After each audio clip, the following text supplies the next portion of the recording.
আসমানে যা কিছু আছে, জমিনে যা কিছু আছে এবং পানিতে যা কিছু আছে বা পানির মধ্যে যত কিছু আল্লাহ রেখেছেন, বলে হিতানু ফি জাওফিল মা, সমুদ্রের মাছ পর্যন্ত আল্লাহর আলেম বান্দাদের জন্য আল্লাহর কাছে দোয়া চায়। সুবহানাল্লাহ বলবেন না?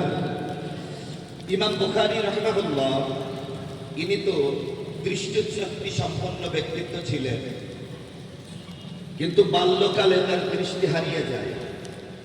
মায়ের দোয়ার বরকতে আবার তিনি দৃষ্টিশক্তি ফিরে পান। সুবহানাল্লাহ বলবেন না?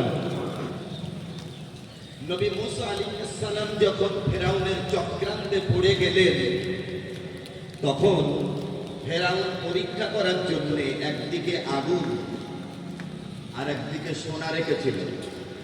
হ্যাঁ হ্যাঁ, অবশ্যই অবশ্যই, ওরাই তো আমাদের সব কিছু। একটু তাকবীর দেন, নারায়ে তাকবীর, নারায়ে তাকবীর। যারা আমরা বসে আছি, যদি একটু ওদের সম্মানার্থে আমরা দাঁড়াই।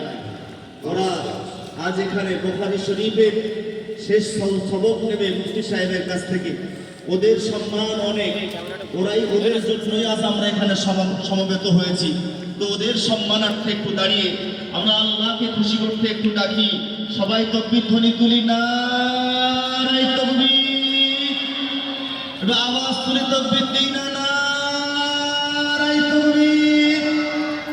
আল্লামা রুহুল আমিন স্মৃতি জামিয়া রহমানিয়া, আল্লামা